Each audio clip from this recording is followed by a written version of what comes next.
Hello, dear students. I am Himchan from Navjyoti Global School, Padpani. This is class 8, subject science, chapter 16, light, प्रकाश जिसे हम बोलते हैं. So students, अभी तक हमने चैप्टर 15 कंप्लीट कर लिए. आज हम चैप्टर 16 स्टडी करेंगे, लाइट. काफ़ी इंटरेस्टिंग चैप्टर है. So start. The world is largely known thought the senses. The sense of sight is one of the most important senses. Through it we see mountains, rivers, trees, plants, chairs, people, and so many other things around us. We also see clouds, rainbows, and birds flying in the sky. At night, we see the moon and the stars. You are able to see the words and sentences printed on this page. How is seeing made possible? इसका मतलब ये है students, जैसे संसार को हम मुख्य रूप से अपनी ज्ञानेंद्रियों से जानते हैं. जो ज्ञानेंद्रियों में से दृष्टि एक सबसे महत्वपूर्ण ज्ञानेंद्रिय है. इसकी सहायता से हम जैसे जो माउंटेन्स होते हैं, पर्वत, नदियाँ, पेड़ पौधे, कुर्सियाँ, मनुष्यों तथा अपने चारों ओर की अनेक वस्तुओं को देखते हैं. हम आकाश में जैसे जो रेनबो है, बादल, इंद्रधनुष तथा उड़ते पक्षियों को भी देखते हैं. रात्रि में हम चंद्रमा तथा तारों को देखते हैं. दृष्टि द्वारा ही आप इस पृष्ठ पर छपे शब्दों तथा वाक्यों को देख पाते हैं. क्या आप जानते हैं कि ये सब देखना कैसे संभव हो पाता है? तो अब कैसे संभव हो पाता है, इसके बारे में हम आगे स्टडी करेंगे और लाइट्स के बारे में और डिटेल्स में जानेंगे. आगे हम देखते हैं 16.1. What makes things visible means वस्तुओं को दृश्य कौन बनाता है. विजिबल, दृश्य कौन बनाता है. Have you ever thought how we see various objects. You may say that I see the objects, but can you see an object in the dark? It means that eyes alone cannot see any object. It is only when light from an object enters our eyes that we see the object. The light may have been imitated by the object or may have been reflected by it. इसका मतलब ये है कि क्या कभी आपने सोचा कि हम विभिन्न वस्तुओं को कैसे देख पाते हैं. आप कह सकते हैं कि हम वस्तुओं को नेत्रों से देखते हैं, लेकिन क्या आप अंधेरे में किसी वस्तु को देख पाते हैं. इसका अर्थ है कि केवल नेत्रों द्वारा हम किसी वस्तु को नहीं देख सकते. किसी वस्तु को हम तब ही देख पाते हैं जब उस वस्तु से आने वाले प्रकाश हमारे नेत्रों में प्रवेश करे. यह प्रकाश वस्तुओं द्वारा उत्सर्जित अथवा उनसे परावर्तित हुआ हो सकता है. आगे हम देखते हैं. You learn in class 7 that a polished और a shiny surface can act as a mirror. A mirror changes the direction of light that falls on it. Can you tell in which direction the light falling on a surface will be reflected. Let us find out. आपने class 7th में सीखा कि कोई polish किया हुआ या चमकदार पृष्ठ दर्पण की भांति कार्य कर सकता है. दर्पण अपने ऊपर पड़ने वाले जो प्रकाश की दिशा को परिवर्तित कर देता है. क्या आप बता सकते हैं कि किसी पृष्ठ पर पड़ने वाला प्रकाश किस दिशा में परिवर्तित होगा. आइए ज्ञात करें. तो हम कैसे इसे फाइंड आउट करते हैं वो हम आगे चेक करेंगे. 16.2 के बारे में हम समझते हैं. सबसे पहले लॉज ऑफ रिफ्लेक्शन, जो परावर्तन के नियम होते हैं, तो इसके बारे में हम आगे स्टडी करेंगे. लॉ ऑफ रिफ्लेक्शन एक एक्टिविटी के थ्रू इसे हम सबसे पहले समझेंगे कि रिफ्लेक्शंस होते क्या हैं. Activity 16.1. Fix a white sheet of paper on a drawing board और अ टेबल. सबसे पहले आपने किसी मेज या ड्राइंग बोर्ड पर सफ़ेद कागज़ की एक सीट लगाइए कह रहा है. इसके बाद take a comb and close all its opening except on one in the middle। इसके बाद एक कंघा लीजिए और इसके बीच के एक दांते को छोड़कर सभी खुले स्थानों को बंद कर दीजिए। You can use a strip of black pepper for this purpose. Hold the comb perpendicular to the sheet of paper. Throw light from a torch through the opening of the comb from one side. With slight adjustment of the torch and the comb, you will see a ray of light along the paper on the other side of the comb. Keep the comb and the torch steady. Place a strip of plain mirror in the path of the light ray. What do you observe? इसका मतलब क्या है? जो हम बात कर रहे थे कंघे की, इस कार्य के लिए आप काले कागज की एक पट्टी उपयोग या प्रयोग में से कर सकते हैं। कंघे को कागज की सीट के लंबवत पकड़िए। एक टार्च की सहायता से कंघे के खुले स्थान पर एक ओर से प्रकाश डालिए। आप ऐसे पिक्चर्स में देख सकते हैं। देखिए, एक ओर से आपने वहाँ पे प्रकाश डालना है कंघे पे। इसके बाद टॉर्च तक कंघे के थोड़े से समायोजन के पश्चात आप कंघे के दूसरी ओर कागज की शीट के अनुदिश प्रकाश की एक किरण देखेंगे। इसके बाद कंघे तथा टॉर्च को इस स्थिति में स्थिर रखिए कि प्रकाश किरण के गमन पथ के सामने समतल दर्पण की एक पट्टी रखिए। तो इसके बाद कह रहा है कि व्हाट डू यू ऑब्जर्व, आप क्या देखते हैं, ये आपने चेक करना है। इसके बाद आगे हमसे कहा गया है, after striking the mirror the रे of light is reflected in another direction. The light रे विच strikes an any surface is called in incident ray. The ray that comes back from the surface after reflection is known as reflected ray. इसका मतलब ये है students कि दर्पण से टकराने के पश्चात जब प्रकाश किरण दूसरी दिशा में परिवर्तित हो जाती है, किसी पृष्ठ पर पड़ने वाली प्रकाश किरण को हम इंसिडेंट रे या आपतित किरण कहते हैं। और पृष्ठ से परावर्तन के पश्चात वापस आने वाली प्रकाश किरण को हम रिफ्लेक्टेड रे यानी कि परावर्तित किरण कहते हैं। ये था लॉ ऑफ रिफ्लेक्शन, जो परावर्तन के नियम थे। तो आगे हम इसे देखेंगे।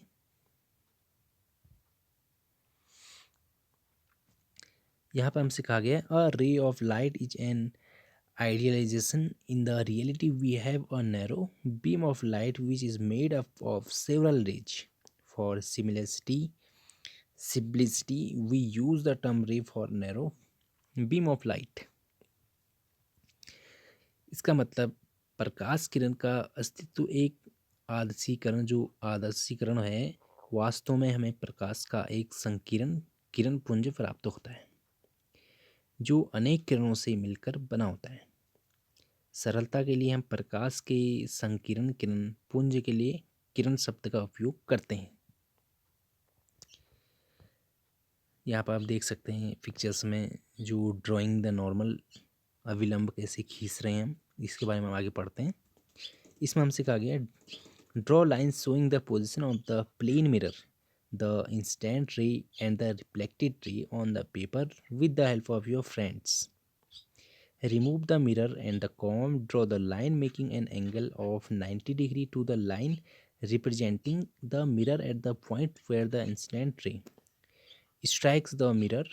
This line is known as normal to the reflecting surface at that point.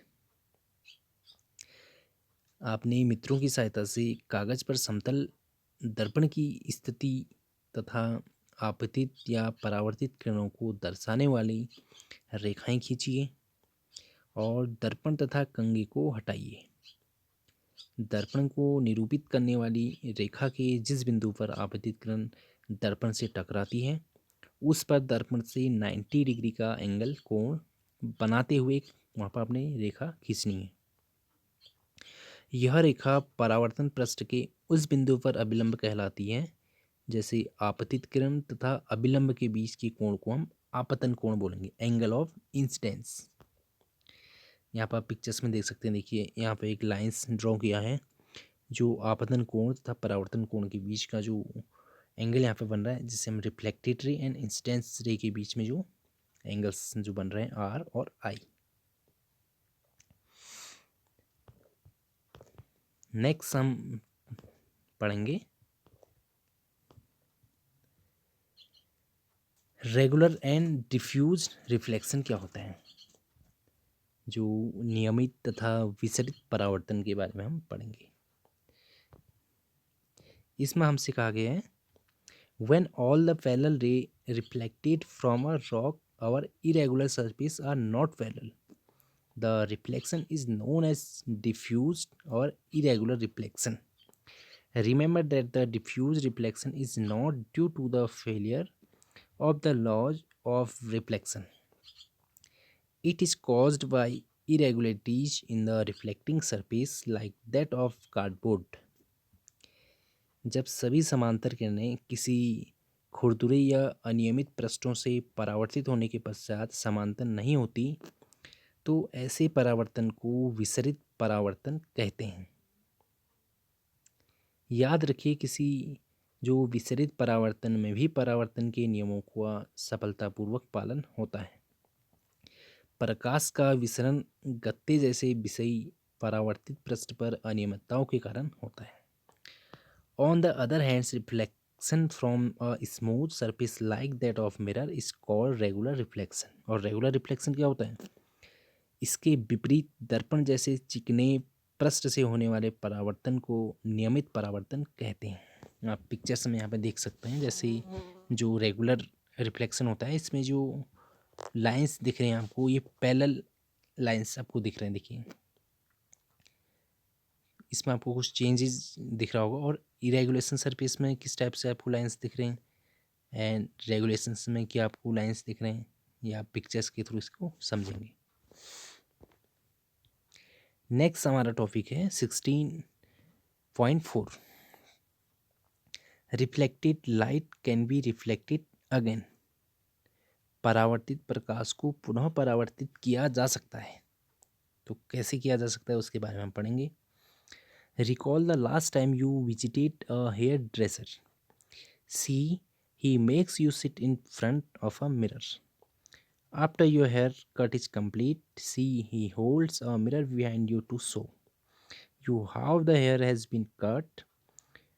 Do you know how you could see the hair at the back of your head? स्मरण कीजिए जब पिछली बार आप किसी केस प्रसाधक के यहाँ गए थे तो उसने आपको एक दर्पण के सामने बैठाया था। जब आप हेयर ड्रेसर के वहाँ गए थे, जिसे हम केस प्रसाधक बोलते हैं, तो उसने आपको एक दर्पण के सामने बैठाया था। जब बाल कट चुकने के पश्चात उसने आपके पीछे की ओर एक दर्पण रखा था। इस दूसरे दर्पण की सहायता से आप सामने वाले दर्पण में यह देख सकते हैं कि आपके बाल कैसे कटे हैं। यहाँ पर आप पिक्चर्स में देख सकते हैं। तो इसी के बारे में हम आगे स्टडी कर रहे हैं। देखिए, पहली recalls having constructed periscope as an extended activity in class 6. The periscope makes use of two plane mirrors. Can you explain how reflection from the two mirrors enables you to see objects which are not visible directly? Periscopes are used in submarines, tanks, and also by soldiers in bunkers to see things outside. इसके बाद जो पहेली को याद आया कि कक्षा 6 में जो विस्तारित क्रियाकलाप के रूप में उसने एक परिदर्शी बनाया था। तो आप बता सकते हैं कि दो दर्पणों से परावर्तन द्वारा आप उन वस्तुओं को देखने योग्य कैसे बना पाते हैं जिन्हें आप सीधे नहीं देख पाते। परिदर्शियों का उपयोग पनडुब्बियों, टैंकों तथा बंकरों में छिपे सैनिकों द्वारा बाहर की वस्तुओं को देखने के लिए किया जाता है। नेक्स्ट है 16.5 मल्टीपल इमेजेस, बहु प्रतिबिंब जिसे हम बोलेंगे, इसके बारे में हम स्टडी करते हैं। You are aware that a plane mirror forms only a single image of an object. What happens if two plane mirror are used in combination? Let us see. हम जानते हैं कि समतल दर्पण किसी वस्तु का केवल एक ही प्रतिबिंब बनाता है। यदि दो समतल दर्पणों को संयोजन में उपयोग करें तो क्या होगा, आइए देखते हैं। कह रहा है नेक्स्ट है, can you now explain how you can see the back of your head at the hair dresser shop.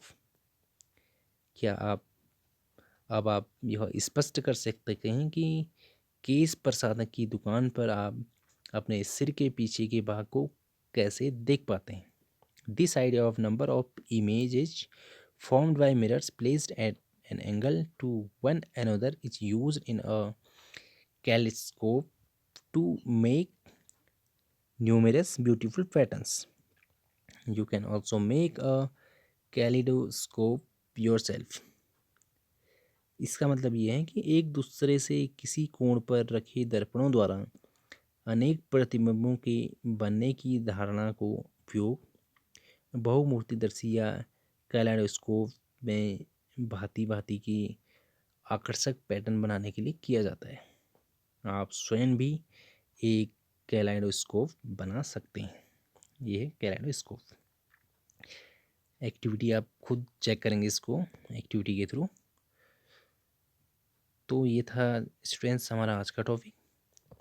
Next class में हम डिस्कस करेंगे सनलाइट के बारे में, वाइट और colour, what is inside our eyes के बारे में हम स्टडी करेंगे और एक्टिविटी देखेंगे इसकी कुछ। And care of this eye, visually जो impaired persons can read the right के बारे में हम स्टडी करेंगे। What is the Braille system, ये नेक्स्ट टॉपिक नेक्स्ट क्लास में हम स्टडी करेंगे इस चैप्टर को। थैंक्स।